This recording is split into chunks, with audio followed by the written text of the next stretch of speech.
It's my first week on a new engagement at Mckinsey, and I'm putting together a PowerPoint presentation for a client kickoff. My new manager walks in and asks to take a look at what I'm working on.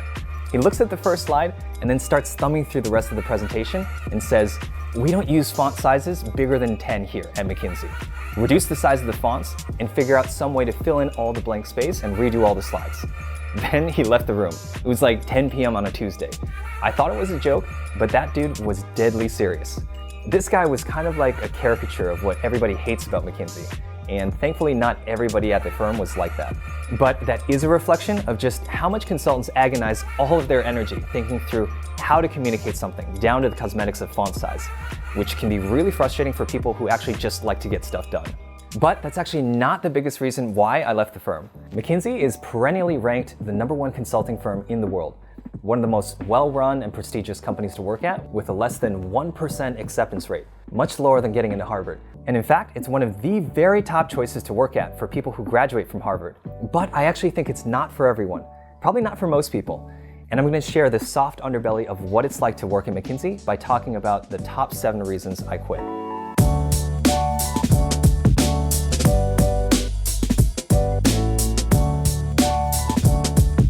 The first that we have to dig into is the lifestyle. It sounds super glamorous, traveling the world, advising titans of industry on world-shaping strategy. But the fact is, when you do travel, you're working like a dog, so you don't exactly get to enjoy the places you're traveling to. And you'd be surprised how much big corporations are spread all over the world into remote places. So yes, I did work at Luxembourg, San Francisco, and Chicago, but I also worked in Cincinnati, Eden Prairie, and Peoria, Illinois. These are places where the hotel and food options are pretty limited if you care about that sort of thing. I actually grew up in those sorts of places, so I actually kind of like going to Applebee's every day. But for much of the McKinsey people who are used to a lot more, it adds to the grind when you work these long hours in a remote place that's not that nice. And most importantly, the travel schedule really gets in the way of settling down roots in your actual home city, building friendships, starting a family, and just having a healthy routine. Being out of town, living out of a suitcase Monday through Thursday is a great way to ensure that you're an absentee parent. Now, you may be thinking working in other industries like tech can also be pretty intense and long hours. And while that is true, especially in early stage startups, I'd say that there is a lot more flexibility. If you're an engineer, it just matters that you get the work done. You don't need to travel across the country and put in a bunch of FaceTime. You decide when to work. Now, this is changing quite a bit with remote work, and I'd say the lifestyle these days is probably a lot better than it was, say, 2, 3, 5 years ago. But nonetheless, if you're a consultant, clients and their deadlines are still the ones dictating your schedule. The second reason I quit McKinsey is the nature of the client work itself. Yes, you're meeting with some high-flying Fortune 500 CEOs and executives, but these are also decades-old businesses with hundreds of thousands of people where you have to navigate tons of politics to get anything minuscule done. I'm just personally very demotivated by optimizing monolithic businesses like this to grow 2% per year versus 1%. McKinsey is actually what made me realize I love working with startups, where there's a real chance you can be part of a rocket ship growing 1,000% a year, and is so much more exhilarating. The third reason I left McKinsey is I just didn't want to be a partner at the firm. And I just couldn't see myself selling consulting work in an authentic way, to be honest. Part of that is I was a business analyst in the middle of the sausage making every day, and I just had a hard time believing that we were worth the 500 grand per month or whatever we were being paid. Selling consulting business just wasn't a lifestyle or a skill set I admired personally. No offense to my friends at McKinsey. I personally find myself much more gravitating towards the iconoclasts, the builders and the creatives, the rule breakers, the kinds of people who tend to start early stage companies. The fourth reason is there's no real feedback loop. Yes, you make money off clients and you're graded by other consultants on the quality of your work. But there's no real way to know if the work you're doing is actually creating value because you don't own the actual execution of the strategy you come up with. And you're just simply not around anyways to see the impact because you're on to the next project. One of the reasons I really love venture capital and investing is there's a very clear and objective metric by which you're judged, and that's cash on cash returns. Venture is a little bit tougher in the sense that it may take 10 to 15 years to IPO, but I'm personally willing to play the long game. The feedback loop for startups is much faster. You could, for example, launch a new marketing campaign for your product and see the results same day. A related, but actually more important point, it's just not as fulfilling when you only do strategy. I didn't fully realize this until I worked at Google and startups. The work you're doing is just so much more fulfilling when you actually see it through all the way to the end and see the real world impact that it's done. At McKinsey, the best you can do is maybe stay in touch with clients and hear about that secondhand. But for the vast majority of consultants, especially junior folks, you just have no idea if anyone did anything with your suggestions.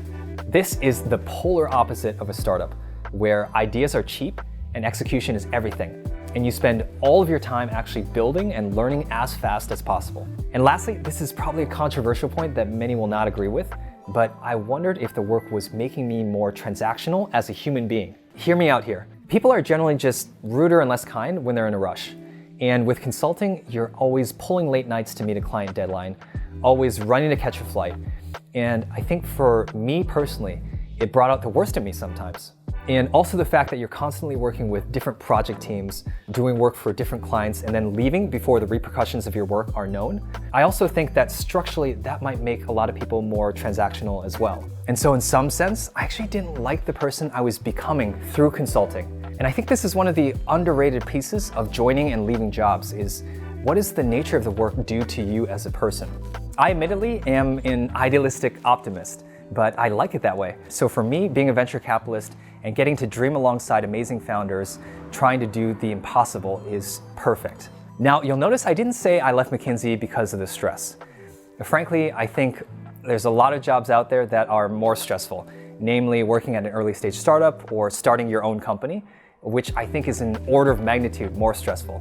But I would say I don't like the kind of stress that you face at McKinsey because it's often the product of big company politics that are beyond your control, especially as a junior person.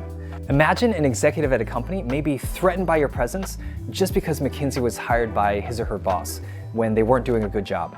And that person may go out of their way to criticize you publicly in high-stakes meetings in front of your team and clients and give illogical, emotional feedback, which leads to tons of thrash on the work you're doing.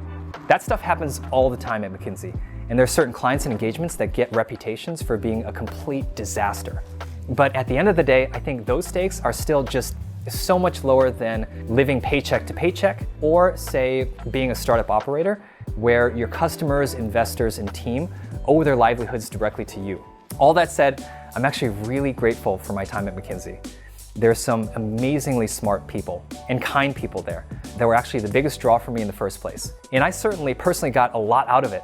At the time I joined, I was much more of a math nerd who needed help with communication. And McKinsey, I think, is the best training ground for that in a business context. And it opened up the doors to so many other opportunities. I actually ended up following one of the partners I work with into the public education sector. And I eventually went to Harvard Business School in large part because of the McKinsey brand and the strong references. And that is actually where I discovered my love for startups and venture capital. So McKinsey was an integral part of my journey so far that I'm immensely thankful for, and I wouldn't change for the world. But I thought this was an important video to make, precisely because McKinsey is such a strong brand that opens doors. I feel so many people join the firm when they may be better served elsewhere. You can't go too wrong working with such smart people at a place that opens doors, but it's a safe option for many incredibly ambitious young people who could dare to do something that's a better fit for their talents. And for the most daring, startups are an incredible opportunity for outsized impact. On that note, if you're looking to break into the startup world and venture capital, I made a couple of videos that walk through step-by-step how to land the dream job, helping build the future. Thanks so much for watching. See you next time.